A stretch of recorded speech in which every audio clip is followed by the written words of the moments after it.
The quantum communication array in United Earth Defense Command flickered with an unholy light, casting spectral shadows across Major Sarah Chen's face.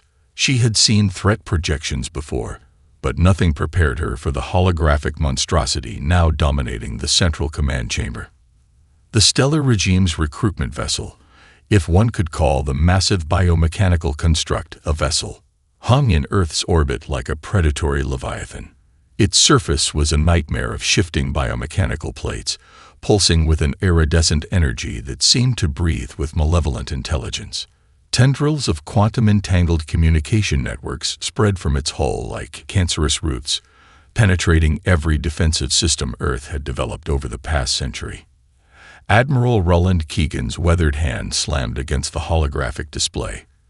20,000, he growled, his voice a mixture of rage and barely contained terror.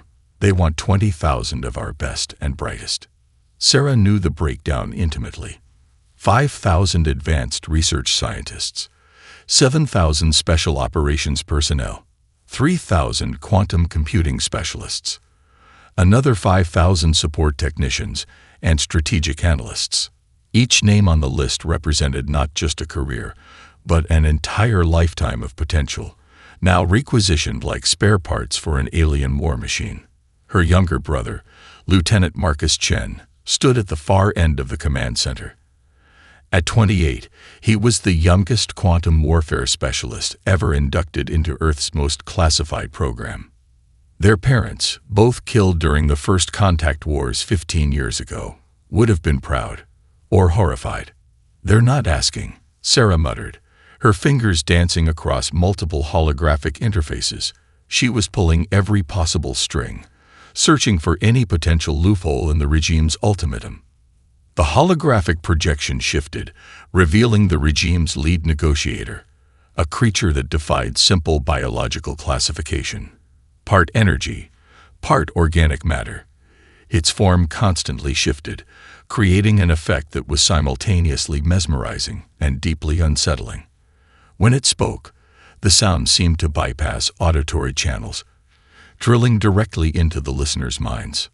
"Humanity will comply," the entity proclaimed, its communication a blend of telepathic projection and quantum-encoded language. "Your contribution is mandatory. Resistance will result in total planetary sterilization." The threat was clear. 20,000 humans would be conscripted into the stellar regime's elimination teams, or entire continents would be reduced to radioactive glass. No negotiations, no alternatives. Marcus approached his sister, his military-issue quantum tablet projecting multiple classified intelligence reports. "They've been planning this," he said quietly. "Look at the data streams. This isn't a sudden decision. They've been profiling our personnel for years." Sarah's analysis confirmed his observation. Psychological profiles, technological aptitude assessments, genetic potential markers. The regime had been building comprehensive dossiers on humanity's most promising individuals. This wasn't a random conscription. This was a calculated extraction of human potential. "We're being harvested," she whispered, a chill running down her spine. The conscription lists were already being compiled.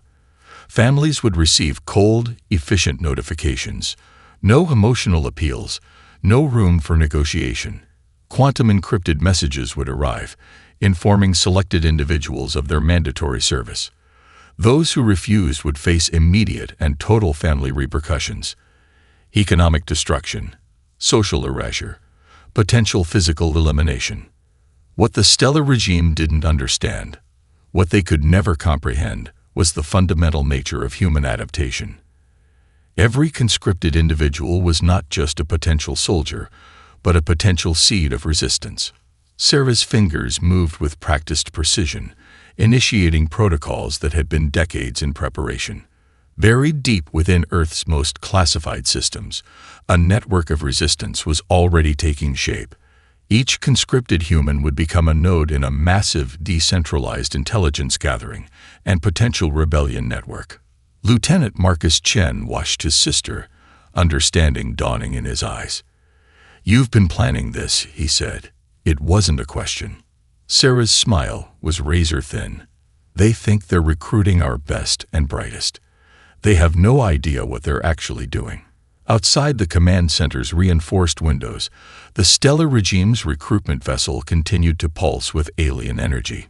Humanity's greatest challenge, and most unexpected revolution, was about to begin. The conscription was not an end. It was a beginning. The Krell-Theri battlecruiser defied every principle of comfortable biological existence. Its internal architecture was a living nightmare. Corridors that pulsed with bioluminescent membranes, deck plates that shifted and recalibrated with each movement, environmental systems that seemed to breathe and react with sentient malevolence. Lieutenant Marcus Chen stood at the secondary tactical station, his fingers moving across interfaces that were simultaneously organic and mechanical. Around him, the alien crew moved with a synchronized precision that bordered on the horrifying. 7-limbed creatures with exoskeletons that shifted color and texture, communicating through complex biochemical signals and quantum-entangled thought patterns. He was the only human aboard the Krell-Theri decimation vessel Enxkar, deliberately isolated from other human conscripts. A tactical isolation strategy, the stellar regime believed, would prevent any coordinated resistance. What they didn't understand was how quickly humans could turn isolation into opportunity.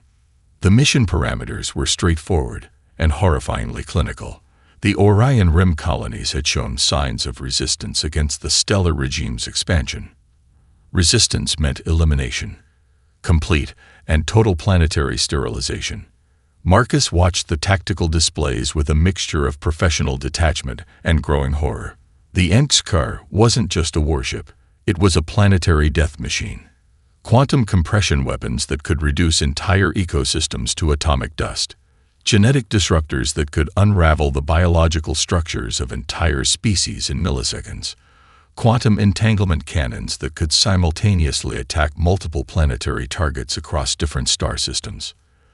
The first target appeared on the holographic display, the agricultural world of New Cascadia, a human colony established nearly a century ago with a population of 3.2 million. Primarily terraformers, scientists, and agricultural specialists who had transformed a harsh planetary environment into a thriving ecosystem. They would be erased in moments. The Krell-Theri commander, a massive creature designated as Hierarch Vivxenera, moved with predatory grace. Its multiple sensory stalks analyzed the tactical display, biochemical signals of anticipation and professional satisfaction radiating from its complex neural network. Initiating planetary reduction sequence, the creature announced, its communication a blend of quantum-encoded language and biochemical transmission.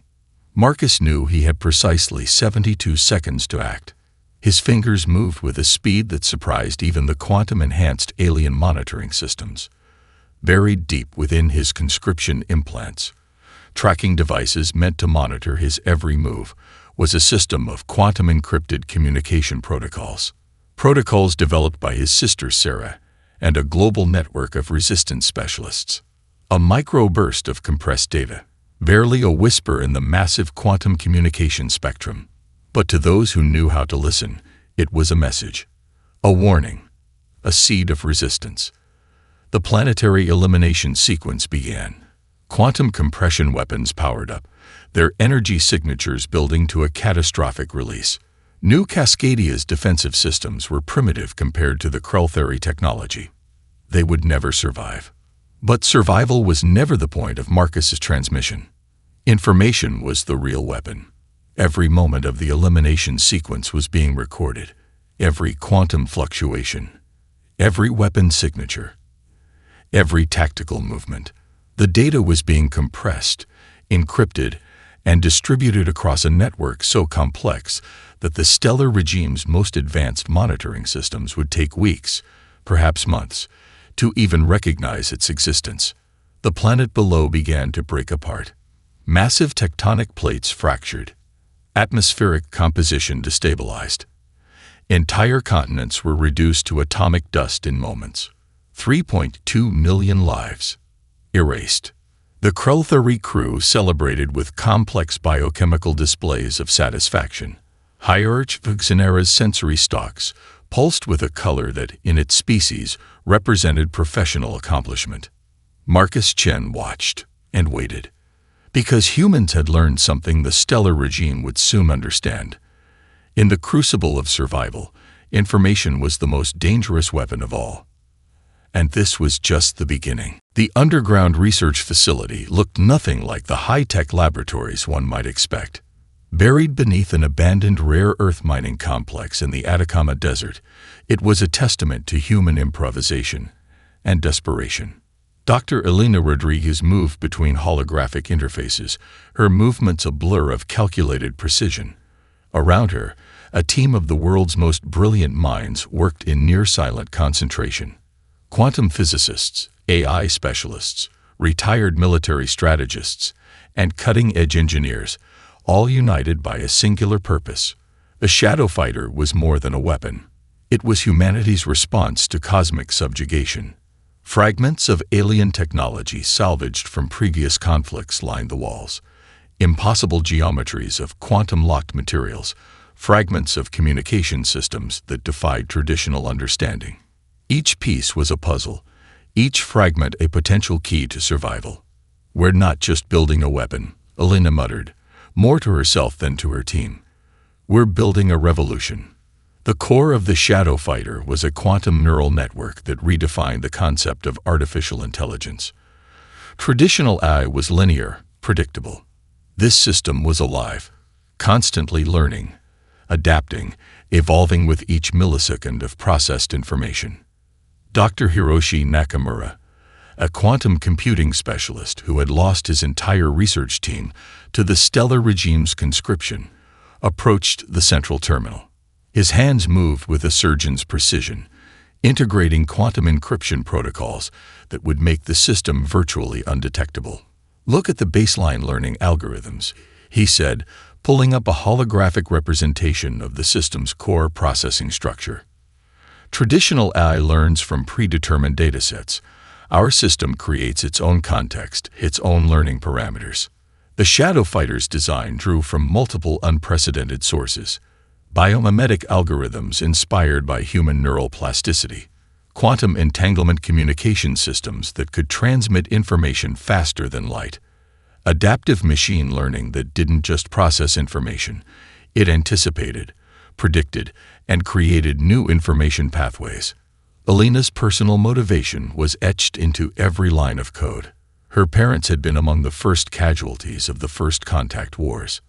Her brother had disappeared during an early exploration mission, presumed killed by unknown alien forces. This was more than a scientific project. This was revenge. This was survival. "Communication systems are the key," she explained to the team, bringing up a complex holographic model. "The stellar regime relies on predictable quantum communication networks. We're going to create a system that doesn't just communicate, it manipulates the very fabric of communication itself." The prototype took shape in a sealed quantum containment chamber. It wasn't a traditional spacecraft. It was a living system, a hybrid of biological adaptation and quantum computing that blurred the lines between technology and consciousness. Dr. Maria Santos, a specialist in xenobiology, had contributed crucial insights. "Humans adapt," she often said. "Our greatest strength is our ability to change, to find solutions where others see only obstacles." The funding came from an underground global network. Families of conscripted personnel, tech billionaires disillusioned with the stellar regime's control, resistance groups from every continent. Each contribution was a statement of defiance. By midnight, the first complete quantum neural map was complete. The Shadow Fighter wasn't just a weapon system. It was a sentient platform that could learn, adapt, and evolve faster than any known technological framework in the galaxy. "First baseline test," Elena announced, her voice steady despite the magnitude of the moment. The quantum containment chamber hummed with impossible energy. Holographic interfaces flickered and danced. For a moment, something that might have been consciousness flickered at the edge of perception. The team held their breath. The Shadow Fighter wasn't just a response to the stellar regime. It was humanity's declaration of independence, a promise that no matter how advanced the enemy, no matter how overwhelming the odds, humans would find a way to survive, to fight back, to win. The Resistance Network wasn't a traditional military organization. It was a living, breathing organism, decentralized, adaptive, impossibly complex. Dr. Sarah Chen stood before a holographic display that looked more like a chaotic neural network than a traditional communication map. Red threads of quantum-encrypted channels wove between green nodes representing conscripted personnel, blue nodes for underground resistance members, and yellow nodes for sympathetic alien species.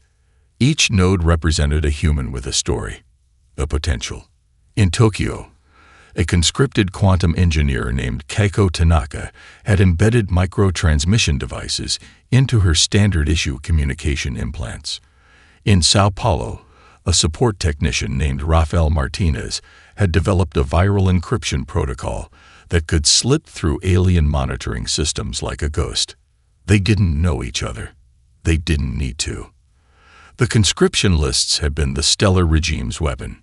Now they would become humanity's most powerful tool of resistance. "Information is our battlefield," Sarah muttered, her fingers dancing across holographic interfaces. The global resistance had spent decades preparing for this moment, building communication networks so complex, so layered, that traditional monitoring systems would see nothing but quantum noise. Each conscripted human was now a potential intelligence gatherer. Their standard-issue communication implants, designed to track and control, would become conduits of rebellion. Microbursts of compressed data, quantum-encrypted messages, a constant stream of information that would slowly unmask the stellar regime's vulnerabilities. In the Arctic Research Station, Dr. Elena Rodriguez continued refining the Shadow Fighter's quantum neural network, but she was no longer working alone. The Resistance had become a distributed research platform, with conscripted scientists sharing microfragments of data through channels invisible to alien monitoring systems. A researcher in Mumbai would solve a quantum encryption problem. Another in Berlin would optimize a communication protocol. In Vancouver, a military strategist would analyze tactical data. None of them knew the full picture, but together they were building something impossible. The stellar regime's first mistake was believing they could control human potential by separating it. Their second mistake was underestimating human creativity. Rafael Martinez's encryption protocol was a perfect example. Developed in the crowded favelas of Sao Paulo, it transformed communication into a living, adaptive system. Traditional monitoring would see nothing but random quantum fluctuations, but to those who knew how to listen, it was a symphony of resistance. Keiko Tanaka's micro-transmission devices were equally ingenious. Embedded deep within standard-issue communication implants, they created phantom communication channels. When alien monitoring systems attempted to track them, they would find nothing but elaborate dead ends. Sarah tracked the growing network with a mixture of professional precision and barely contained excitement. Each node represented a human who refused to be a victim. Each connection was an act of defiance. The Resistance wasn't just gathering information. They were building a comprehensive understanding of the stellar regime's technological and strategic infrastructure. Communication systems, weapon signatures, tactical protocols. Every piece of data was a potential weakness. "We're not just fighting," Sarah explained to her small team of resistance coordinators. "We're learning their language, their technology, their fundamental weaknesses." A quantum communication burst from Marcus, her brother, and a conscript aboard the Krultheri battle cruiser confirmed their latest intelligence-gathering operation. Tactical data from the new Cascadia Elimination mission, weapon signatures, quantum communication protocols. Piece by piece, the Resistance was building a comprehensive counter-strategy. The stellar regime saw a collection of conscripted humans, biological resources to be exploited. The Resistance saw something else entirely. An opportunity, a weapon more powerful than any quantum cannon. Human potential. The Proxima Centauri resistance colonies appeared unremarkable from standard tactical scans, a scattered collection of settlement modules, minimal defensive infrastructure, seemingly defenseless against the might of the stellar regime's elimination teams. Lieutenant Marcus Chen knew better. Aboard the Kreltheri battle cruiser Angskar, he watched the pre-elimination tactical assessment with a carefully cultivated mask of professional detachment. His quantum-encrypted neural implant pulsed with a micro-transmission, the final synchronization signal for the Shadow Fighter.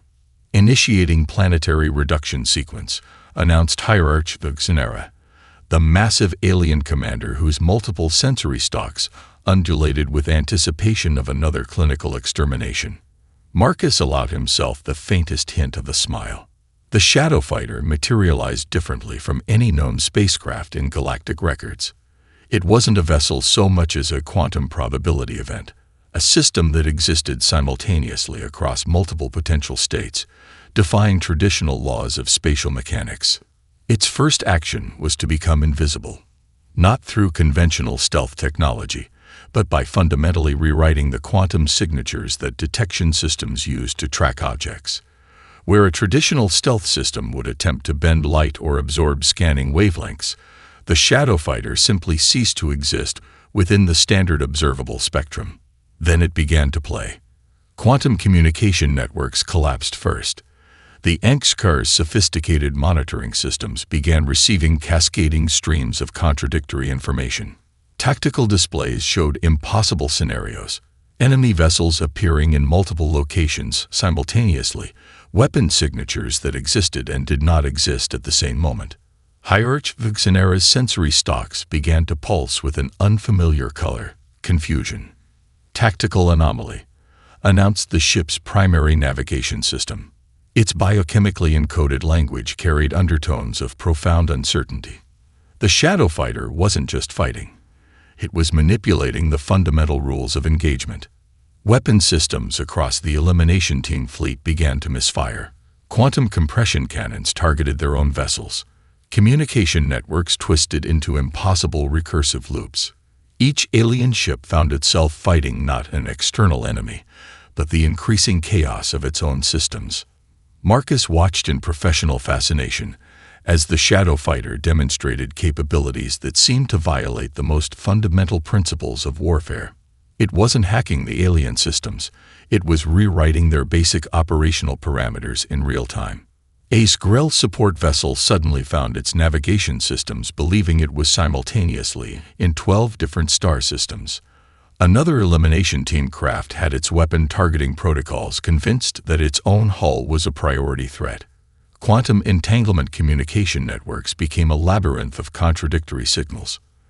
The quantum neural network developed by Dr. Elena Rodriguez had transcended traditional artificial intelligence.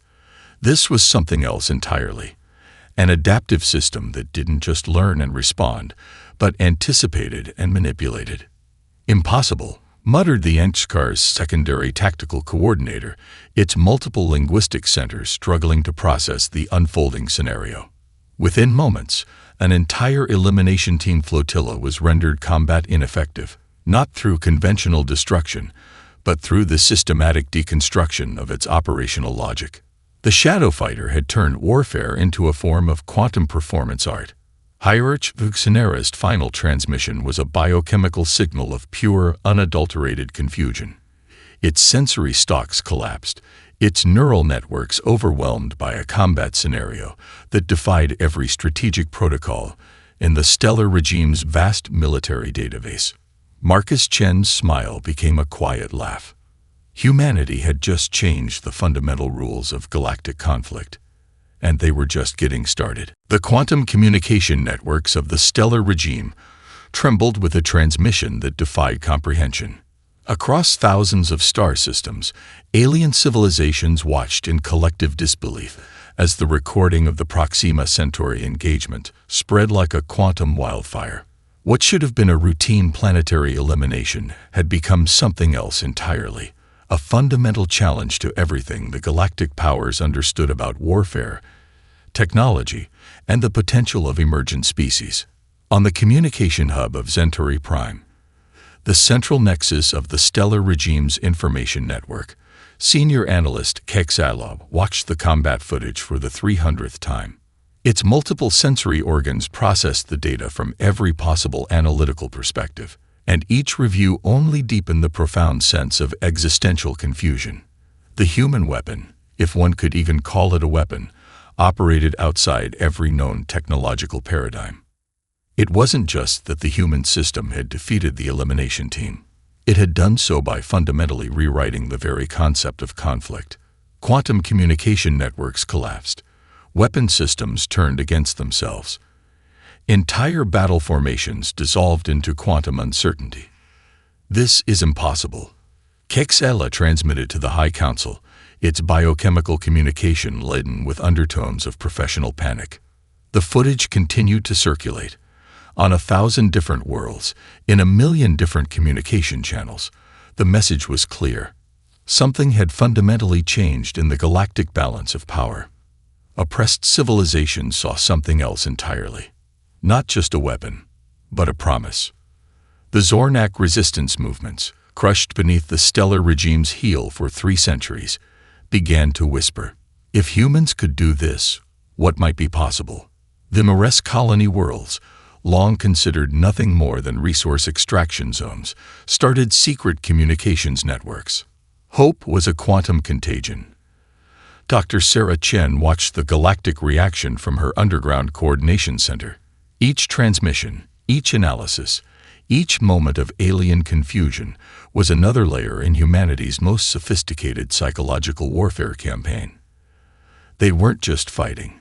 They were fundamentally challenging the existing galactic order. The stellar regime's initial response was predictably aggressive.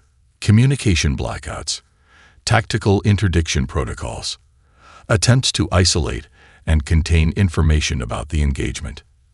But information, once released, follows its own quantum logic. Marcus Chen's tactical report, compressed into microscopic quantum transmission packets, provided the most comprehensive analysis. The Shadow Fighter wasn't just a weapon system. It was a living, adaptive intelligence that understood conflict as a form of complex problem-solving. Where alien tactical systems saw binary outcomes, victory or defeat, the human system saw infinite possibilities. On Earth, Dr. Elena Rodriguez continued refining the system.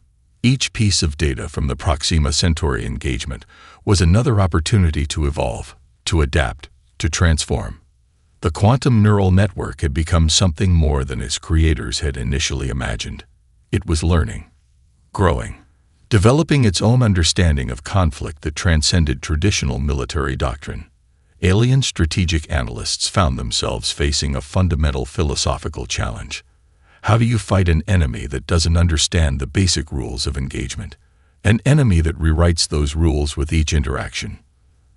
The stellar regime's communication networks became a labyrinth of contradictory analysis. Some argued for immediate overwhelming force. Others suggested more careful study. A growing minority began to suggest something even more terrifying: diplomatic engagement. Humanity had transformed from a potentially controllable species to a genuine galactic wildcard. We're not just a threat, Sarah Chen explained to her resistance coordination team. We're a fundamental variable in the galactic equation. Unpredictable, adaptive, impossible to fully comprehend. The quantum communication networks continued to pulse with the recording of the Proxima Centauri engagement, a silent challenge, a declaration of potential. Humanity had just entered the galactic stage, and nothing would ever be the same again. The stellar regime's retaliatory strike was as predictable as it was brutal. 37 quantum battle groups assembled at the strategic convergence point of the Orion Arm, their biomechanical hulls pulsing with weaponry that had reduced entire civilizations to atomic dust. Commanded by Grand Strategist Vixenera, the same hierarch whose fleet had been decimated at Proxima Centauri, the Armada represented the most concentrated military force ever assembled in galactic history. Their target was unambiguous: Earth. Isolation protocols went into effect immediately. Communication channels were compressed. Quantum entanglement networks were systematically disrupted. The regime intended to strangle humanity's ability to communicate, to coordinate, to resist. What they didn't understand was that humanity had been preparing for this moment for decades. Aboard the Underground Resistance Command Center, Dr. Sarah Chen watched the incoming tactical projections with a clinical detachment that belied the magnitude of the moment. The alien battle groups were a massive, seemingly invincible force. Conventional military doctrine would suggest immediate surrender.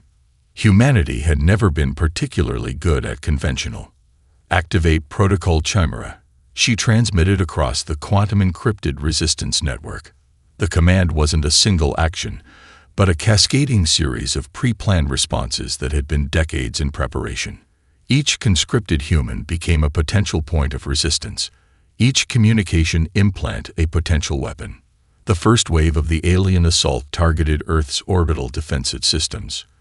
Quantum compression weapons that could reduce entire planetary infrastructures to atomic-level dust.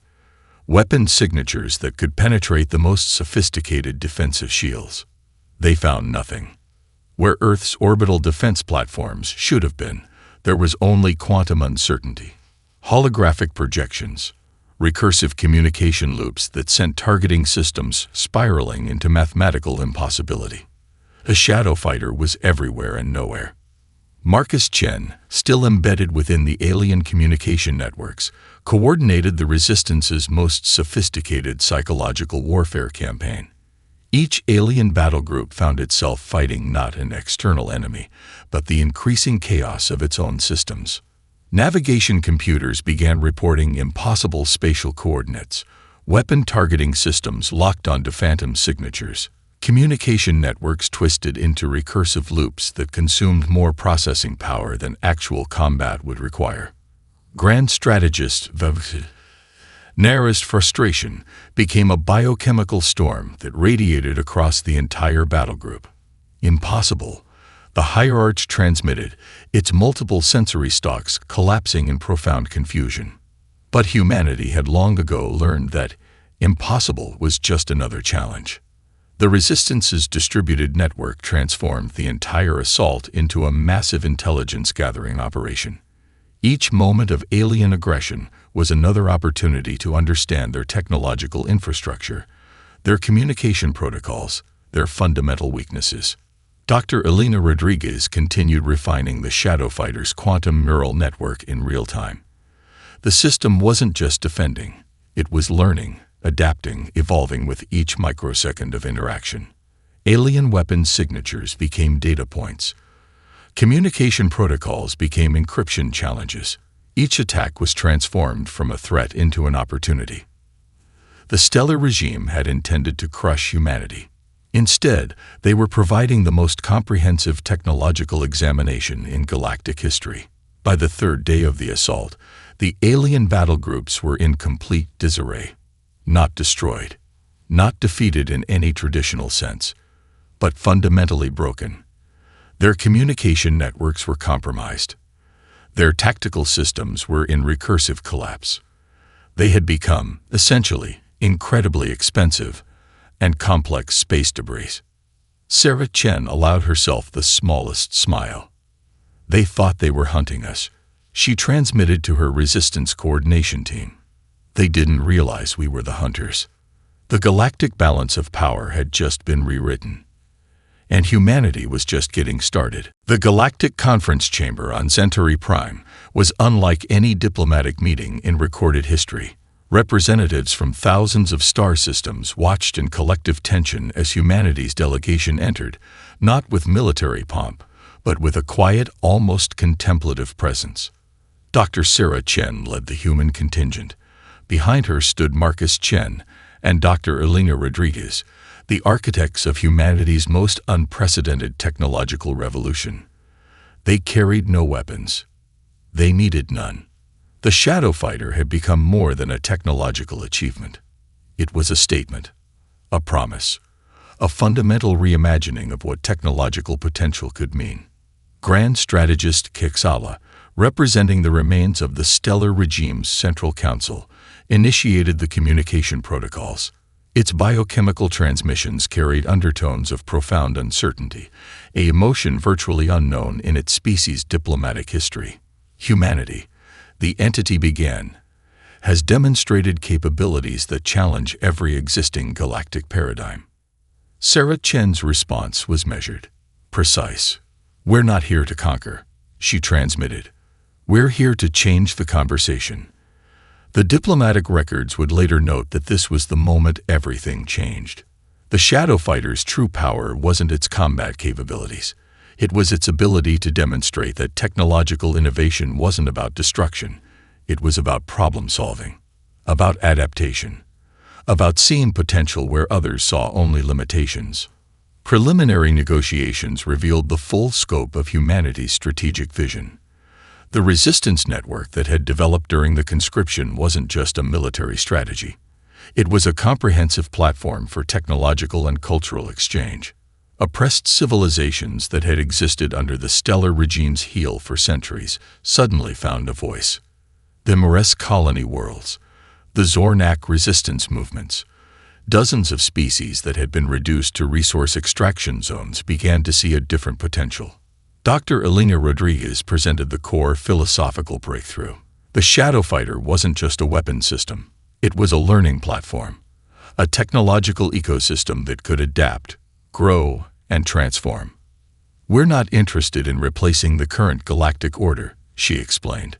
"We're interested in evolving it." The diplomatic sessions lasted weeks, but they were unlike any previous galactic negotiations, where traditional diplomatic encounters were about territorial claims and resource allocations. These discussions explored fundamental questions of technological potential, cultural exchange, and collective problem-solving. Marcus Chen's role was crucial. As someone who had been embedded within the stellar regime's military infrastructure, he provided unprecedented insights into alien technological and cultural systems. The quantum communication networks that had once been tools of oppression became platforms for unprecedented collaboration. Scientific research stations were established. Technology exchange programs were developed. For the first time in galactic history, species were sharing knowledge not as conquerors or conquered, but as potential collaborators. Sarah Chen understood the deeper significance. The Shadow Fighter had been more than a technological achievement. It was a philosophical statement about the nature of potential. Limitation was a choice. Adaptation was a superpower. By the negotiations' conclusion, the stellar regime no longer existed in its previous form. It transformed into a collaborative galactic council, with humanity not as a dominant force, but as a catalyst for change. The final diplomatic transmission captured the fundamental shift. Humanity does not seek to lead. Sarah Chen declared, "We seek to demonstrate what's possible when species stop seeing differences as threats and start seeing them as opportunities." On Earth, in the underground research facility, where the Shadow Fighter had first taken shape, Dr. Elena Rodriguez watched the diplomatic proceedings with a sense of profound accomplishment. They had started with a simple goal: survival. They had achieved something far more significant: transformation. The galaxy would never be the same again, and humanity was just getting started.